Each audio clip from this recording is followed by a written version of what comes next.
Well, good morning. Nice warm fall day here in Boone. Never know what to expect. We were talking earlier. If you don't like the weather, wait 2 hours and it'll be something different, and we all know that. Before I get to my assignment this morning, a couple of pieces of family business for the Appalachian family. First, I want to recognize one of my colleagues from BlueCross, BlueShield of North Carolina. We have what we call our senior leadership team, which is the top 8 senior leaders. You'll be proud to know that 25% of those seats are occupied by Appalachian graduates. So my colleague, our Senior Vice President for Sales, Marketing, and Communications, John Roos, is here. He serves on the advisory board with the business school. I want John to stand up and wave at everybody. John Roos, another proud mountaineer. The reason I wanted to point John out is if we have time for questions, if I can't answer them, he will. And all of the students that are here that want to join the BlueCross BlueShield of North Carolina family and increase that percentage at the senior leadership table one of these days, see John after we finish this morning. Let me thank both deans for the gracious introduction and their leadership of these 2 wonderful colleges, that the business school having catapulted Appalachian to rankings such as the chancellor referred to earlier, and now the new College of Health Sciences, which will indeed move us ahead of many other institutions, including our brethren around North Carolina.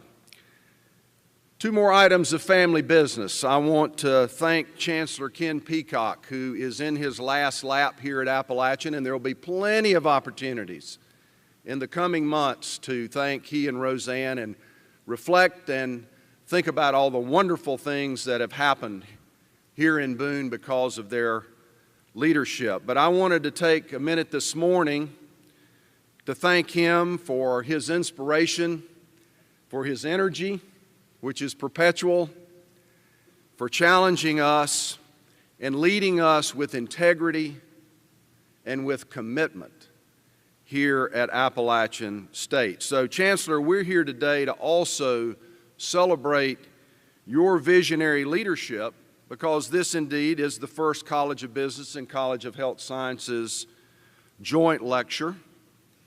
And let me suggest that if there's ever been a time for the healing arts and the best practices of business to come together and have a common conversation, it is now. And we're going to talk about the revolution in healthcare in just a minute.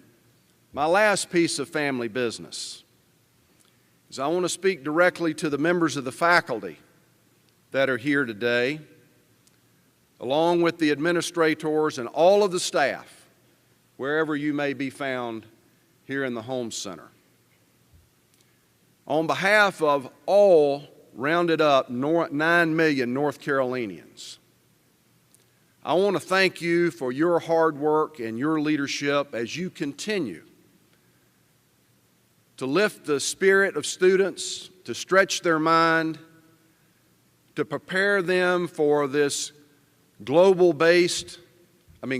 knowledge-based economy, to make sure that Appalachian students are ready to meet the challenges of the future.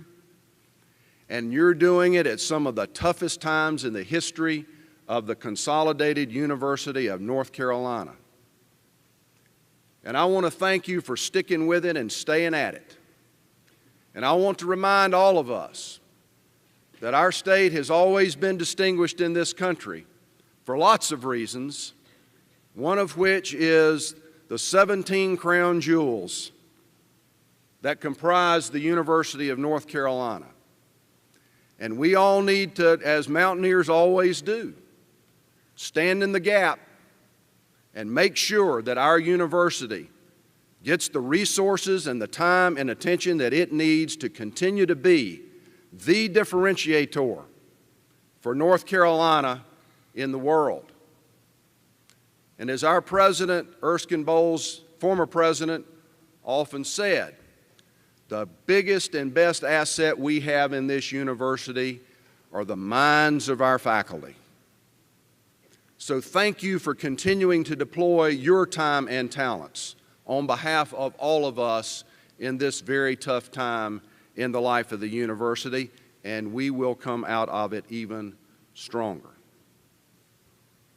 Now, my assigned task today was to talk to you a little bit about health care. Have you heard anything about health care recently?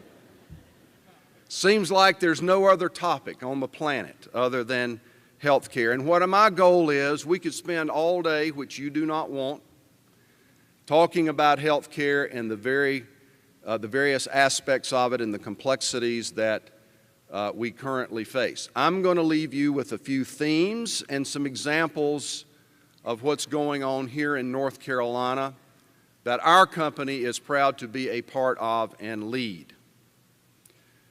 So think with me, if you will, about the construct. This indeed is a revolutionary time in health care, as we all come together and try to figure out new ways to improve quality in the delivery of care and lower cost in order to get more value out of every dollar that we spend in health care. Now, I'm not just talking about the Affordable Care Act. You know, there was health care before there was the Affordable Care Act. The Affordable Care Act, of course, is a major piece of it, but it is a piece of legislation. And it is indeed the law of the land until it is not. So the political debate can and will continue. But I would suggest to you that while that's going on, all of us need to focus on health care, higher quality and lower cost. All of us across the country that have an opportunity to be in our various leadership positions have been working hard to develop new models for how health care is delivered and how it's paid for. And I'm going to give you some illustrations of that today, and that is indeed what we have been about at BlueCross BlueShield of North Carolina. So, as we start, I want you to think about this as a conversation, not a lecture, and I hope we have time for dialogue at the end. So let's talk about the challenge. The Chancellor started with some facts this morning. Let me give you some facts that are not part of any political debate. As a nation, we are spending more than $7 billion a day on health care. And that number is going to go up. If at the current rate of increase, health care spending will be 20% of the gross domestic product of this country by the end of this decade. And what that means in terms of your pocketbook, regardless of your age, whatever salary that you earn after graduation, students, and whatever the W-2s look like for the rest of us who happen to be employed today, that means 1 out of every $5 in your wallet is going to be spent on health care, whether you're spending it or not. That is an unsustainable economic model for this nation, and it is an unacceptable and unsustainable economic model for us as individuals. Now, what are we getting for our $7 billion a day? We are, in fact, getting a lot of wonderful care being delivered by hardworking medical professionals in cooperation with wonderful hospital facilities across this country. That's part of the good news. We have life-saving pharmaceutical therapies and therapies that help us remain healthier longer. But I'm going to submit to you that notwithstanding that strong record of success, we are not getting the value out of the $7 billion that we're spending. Think about more facts. Life expectancy in the United States is 38th in the world. We do, in fact, and we proclaim to have the best health care in the world, and the value proposition is yielding that daunting statistic. We have fewer physicians per 1,000 people, 2.4 doctors, than most other developed nations, hence the need for a College of Health Sciences here at Appalachian. And our own bad habits are making things worse. The obesity rate in the United States is far higher than most companies. And think about this data point. At BlueCross, rounded up, we pay about $12 billion a year in health care claims for our customers. $2.4 billion of that is directly related to conditions caused by smoking, overweight, and obesity, almost 25%. And we have a system that rewards and pays doctors and hospitals for the volume of procedures they provide, not for the value and the quality of the care delivered. And that's part of the revolution, and that's where the conversation is going. So the bottom line is, we have a need for a new model in our healthcare system, one that is more patient-centered, more collaborative, innovative, and effective. So how can we make it better? What are some of the solutions? Well, recently, most of the conversations begin and end these days with the Affordable Care Act, and indeed, it has stimulated and accelerated and triggered much of the revolutionary activity that we are experiencing. And it is one of the most pervasive and comprehensive pieces of federal legislation in the history of our country. The ACA increases coverage and access to health care, and we can all agree that more people need to have the means and access to better health care, and that's a great goal. But it's not free. It comes with a cost. It doesn't magically all of a sudden become less expensive because we address some of the access issues. And let me give you some examples of that. There are 8 new taxes and fees embedded in the ACA. All of you who are in business or aspire to be in business, when your overhead goes up, what does that do to your price point, and where does that price point end up? It ends up in the marketplace. There are added health care benefits for consumers. In other words, the benefits that the ACA required that be embedded and a part of health insurance is bigger than it was before. That costs money. And there will be more unhealthy people entering the system, and that will require greater degrees of medical attention for them, and that's a good thing, but it comes with a cost. So the ACA has definitely accelerated our discussions about improving our system, but it is not the only game in town. Reformation began far before the revolution began. So let me give you a couple of examples of things that are happening right here in North Carolina.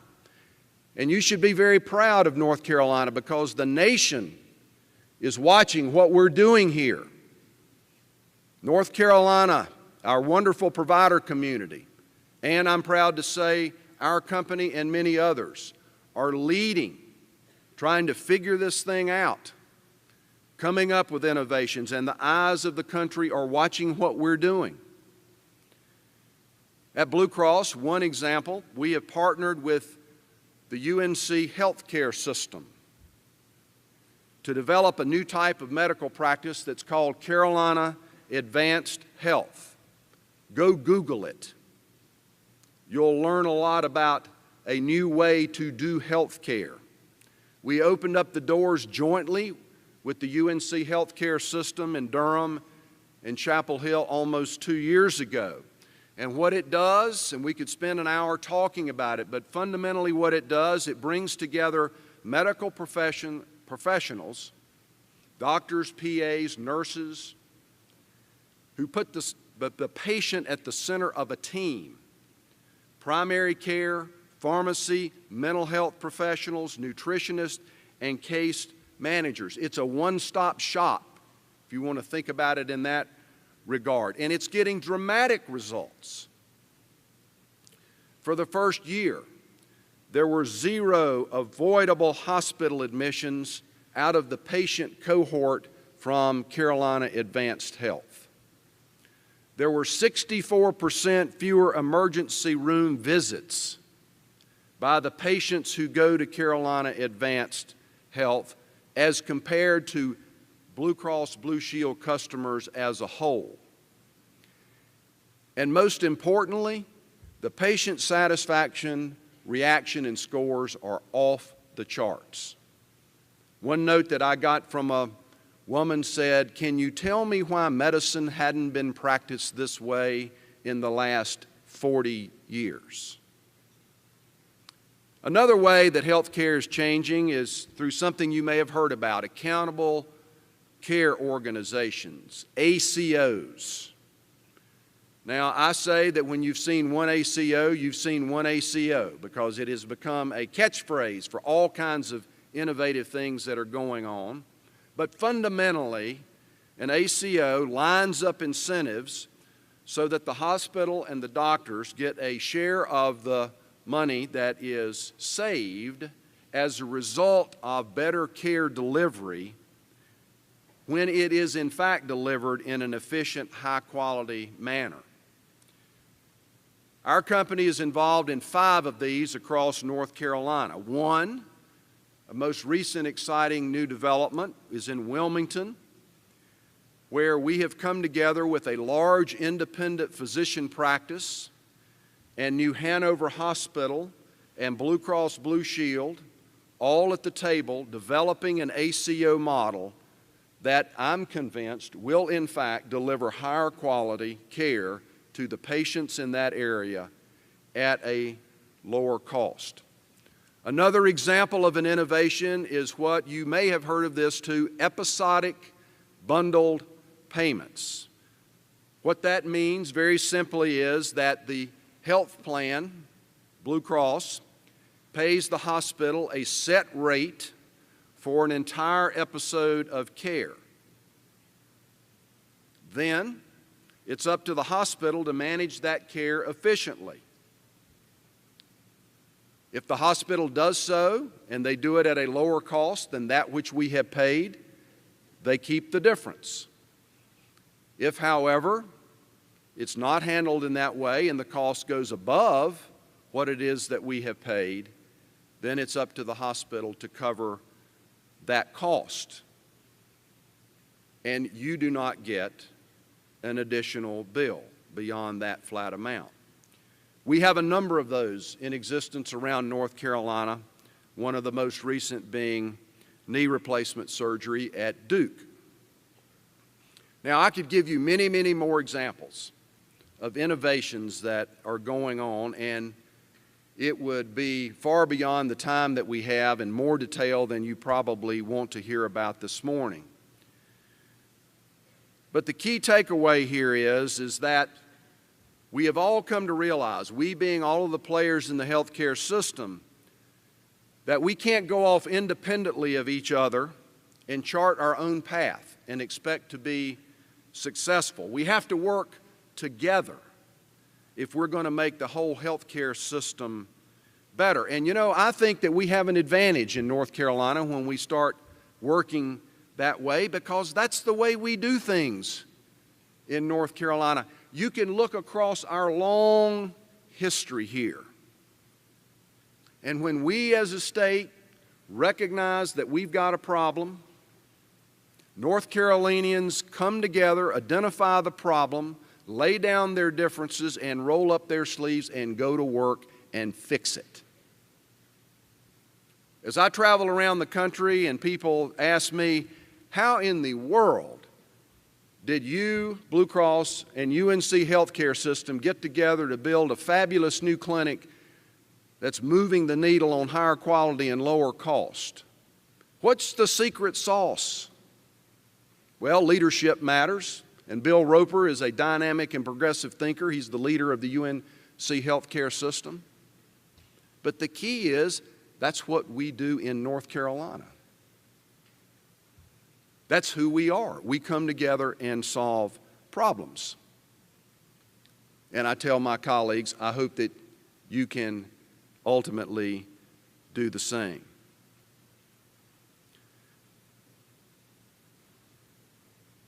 Innovation, collaboration, that's what the key to drive and make sure that this revolution brings us to where it is that we need to be. And as we kind of look towards the end of the thematic part of our conversation this morning, I want to leave you with a couple of other pieces of data. You've heard the word consumerism. That's where the healthcare space is going. And I want you to think about your own experiences with healthcare in the context of consumerism. If any of you have had to have surgery, or as some of you think about sometime in the future that you may have a significant medical experience that needs to be addressed, let me ask you these questions. Did you know in advance of the procedure what the total cost was going to be? Could you figure out how much that either you were going to have to pay or how much your parents were going to have to pay and how much the insurance company would cover? Did you go online and shop for the facility or the surgeon the way that you would shop for any other significant event or investment in your life? Did you compare the quality outcome data that is publicly available against the cost of that which it is that you need? Now, part of the confession here today needs to be that all of us in the healthcare system have not made that transparent to all of you good enough, fast enough, and well enough in the past. But that is now changing, and that data is going to become richer and more readily available to you so that you can take more responsibility for your health care decisions. Think about this fact. Forbes magazine says that the lack of information about health care purchases drive up cost for the country by $100 billion a year. You could pay for a lot of health care with $100 billion. So what are we all doing about it? A couple of examples that are happening here in North Carolina in our company. Many health plans, including us, now give our customers, our members, access to price and quality information online. Today, you can go, if you're our customer, go and we have a treatment cost estimator that will allow you to see average cost for hundreds of medical procedures. And we're moving this information to the mobile environment. We have a mobile app called Health Nav that helps you find the nearest urgent care center if you have a need for one. You can view claims and benefit information on your telephone, and you can certainly learn more about the cost of treatment and prescription drugs. Let me leave you with a thought. You may have asked yourself, is this enough? No, it is not enough. These are just a handful of the things that are going on here in North Carolina, but there is so much more to do, and we've got to be about it. What concerns me most about the healthcare revolution is that we're not moving fast enough. We are not acting with a sufficient sense of urgency. The end of the decade will be here in a flash, and that $1 out of every 5 in your pocket is going to evaporate in healthcare costs if we don't get our mind around this. Now, change is hard, and it takes time, but the clock is ticking, and we do not have time to wait. So let me leave you with an assignment. There's no specific due date, but it is certainly an urgent task that you can start engaging this afternoon in helping us build a sense of urgency and continue this revolution. First of all, take better care of yourself. Poor Richard told us a long, long time ago that an ounce of prevention is worth a pound of cure. And it has never been more true than it is today. And for the students, whatever career path you choose, and this assignment goes for all of us, be informed, stay informed, learn about the healthcare system so that you can assure yourself that you're getting the best value out of what it is that is available. And some of you are going to end up with careers in the healthcare space. And that would be a great thing because we're going to need all of you to help us figure this out. But whatever your role in working America might be, students, you're going to be a lifelong consumer of health care. And you are going to need a system that needs a lot of work before you start consuming health care at the rate that I'm now consuming health care. And the big bill will be on your back if we are unsuccessful about this. So please stay engaged and help us think through all of the solutions. I do believe that today we are in fact writing the prescription for a better health care system. But again, students, it's going to be your generation that finishes the job and will actually get it right. And what gives me great confidence is that I know that you're up to it. That's also a characteristic of North Carolina and our country. So as we move forward from today, remember, collaboration, innovation, and cooperation, the keys to a better prescription in health care. Let me say to the Chancellor, the Deans, and the faculty and the students of Appalachian, thank you for providing me the opportunity to come home today and spend a few minutes hopefully stimulating and providing you some provocative thoughts to contemplate. It's great to be a mountaineer. Thank you very much.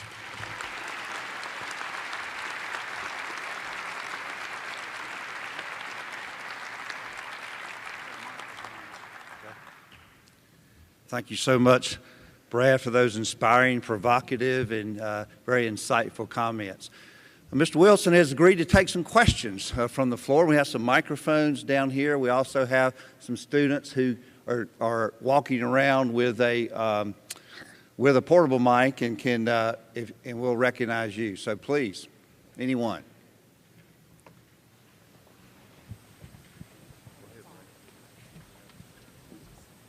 Shall I just go ahead? Yes, ma'am. Well, Mr. Wilson, I am so glad to hear your words and to recognize you as an alum from my department. I am Lucinda McCrea. I'm chair of the history department. Oh, great. I'm also a historian of medicine, and I'm very grateful for your comments. I think that you pointed out a lot of the historical developments that have gotten us to the place we're at right now. I'd be interested in hearing you say more about some of the things that you alluded to in your talk, one of which is to change the incentives in the healthcare system. Seems to me that we still have a system where people get paid when some kind of intervention occurs. And so we do a lot of over-treatment and a lot of over-testing, and rather little emphasis can be placed on public health and prevention because so much emphasis is placed on intervention. So that would be one area that I'd be interested in hearing you talk about. Another is the area of outcomes-based medicine, which you alluded to. This is something that I truly believe has kept costs down in some other countries, where folks are more attuned to using protocols for various kinds of prevention and treatment. So thank you again for your comments. Well, you've got several questions in there, and they're all good. And let me parse through and try to speak to the two fundamental pieces that you highlighted, and that is prevention. Part of what is changing and the relationship, the payment relationship between insurers and the medical community is in fact changing such that more money, rewards, whatever code word you want to use for the consideration for the wonderful services that our healthcare professionals provide, are quickly moving to rewarding for outcomes. So those that are in fact have a chronic condition or are sick, that the metrics are available and continue to grow where you can, for example, let me use Carolina Advanced Health. They focus on 6 chronic conditions that are typically pervasive in our society, like asthma, for example, or diabetes. And the folks that work at Carolina Advanced Health are on salary, so they don't have to worry about volume relative to a baseline income. And then they are rewarded on top of that for specifically improving patient health.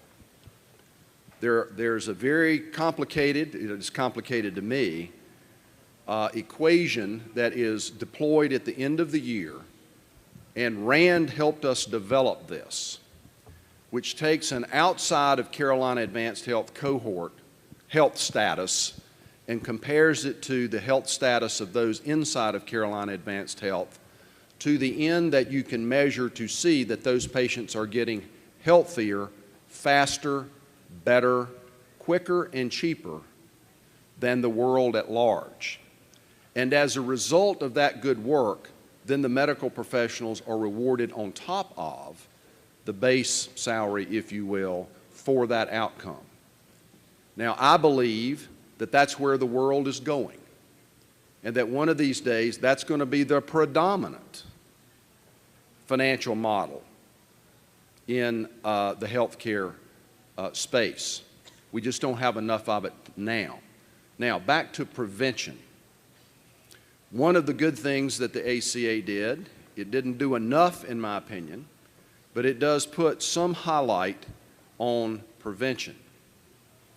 And the products and services that we are developing at BlueCross BlueShield in North Carolina, and incentives, not so, for both the provider as well as the customers, that if you deploy prevention measures, you are rewarded for doing so. For example, in our company, we provide health insurance for our employees, but each employee has to earn $750 towards the piece that they contribute to that health care plan by doing certain things, and they're all aligned around prevention. So I give you a very specific example. If your BMI is over 28, then you have to demonstrate progress towards getting to 28 by 5% during a period of time in order to earn $250 of the $750. There are employers across North Carolina. Let me hold up BB&T. They have really been a leader in our state in developing products that incent and reward employees for healthy lifestyles, healthy behavior, and using the insurance product as a preventive measure. What we find, however, and then I'll close with this thought, is many people don't know or think about using their health insurance product in a preventive way. They wait for the train wreck. And I think part of the revolution that we are about here is back to consumerism. We're all going to have to spend more time getting smarter about our own health and how to appropriately use the health insurance product and also the health care system, and simply not live our lives at 180 miles an hour, and then when we have a problem, expect the magic pill to also all of a sudden make it all better. And that's going to be part of the journey. We are very much engaged in our company, and I know Blues across the country, trying to educate people not just about the ACA and what all that means, which is a seminar in and of itself, but how to appropriately use and deploy that which you already own to the end of better health. So I hope that at least got close to your questions. Other questions? Look. Okay, yes, way up there. Yes, ma'am. Hi. Can you hear me? I'm a current BlueCross policyholder, Okay. and my question is specific to the increase in my premium, which I pay now, and the projected premium, which is available on the website. Currently, the policy that I hold is $224 a month, and through the online BlueCross tool, I'm being told that my policy is going to be $591 effective January 1st. Right. Could you speak to that drastic increase? Sure. Now, if you want to parse your individual circumstance, we need to talk on the side because each individual, everyone's different. But let me speak to it in the generic. Absolutely, and I can. 2/3 of our customers, and this is an ACA-centric answer, so let me say that right at the outset. 2/3 of our customers, BlueCross BlueShield customers, are receiving either no increase, a decrease, or an increase that's more in what you would call the normal range, whatever that means, usually low double digits or high single digits. 1/3 of our customers, and you're in that space, are seeing increases like that.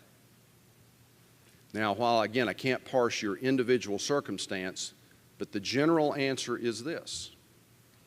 The ACA requires that there be benefits in the products that are eligible for sale on the exchange as well as off of the exchange that you didn't have before.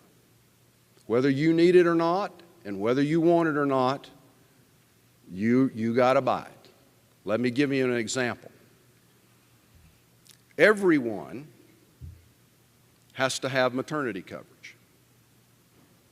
Period. Whether you're a 4-year-old girl, a 60-year-old male, a 42-year-old female, or a 32-year-old female, or a 32-year-old male. We have to price for that, and we can't take it out. Another impact provision of the ACA is that under the law, we cannot charge more than 3 times whatever our lowest premium is. It's called the age band.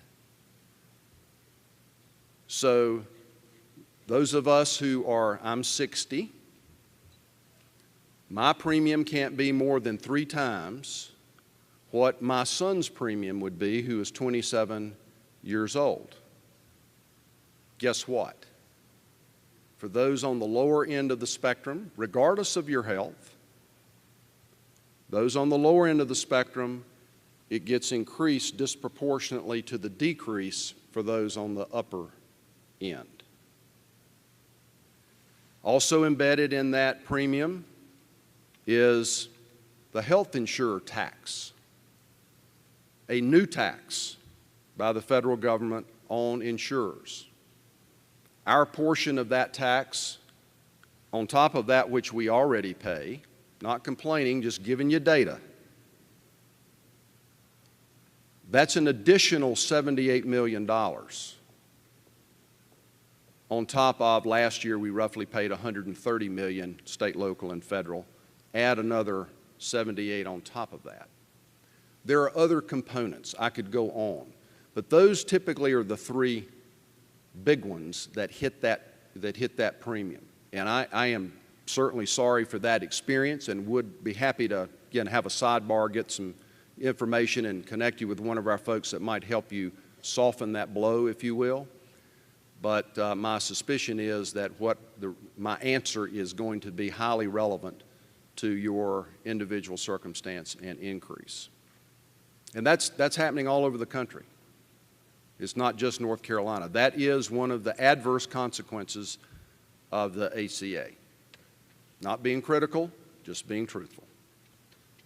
Thank you. Hope that helps. Yes, thank you. And please come down and let's exchange some information before we get out the door. Other questions? I'll look to the Sergeant at Arms to keep us honest on time here. Okay, we got guys with two microphones. All right, maybe we can get two if they're short, and I'll try to not talk so much. Mr. Wilson? Yes. Since it is the law of the land, aside from the web interface and repealing it, is there an aspect of the ACA that you think could be improved to get us a better prescription for health care? Yes. I would increase the age band from 3 to 1 to 5 to 1.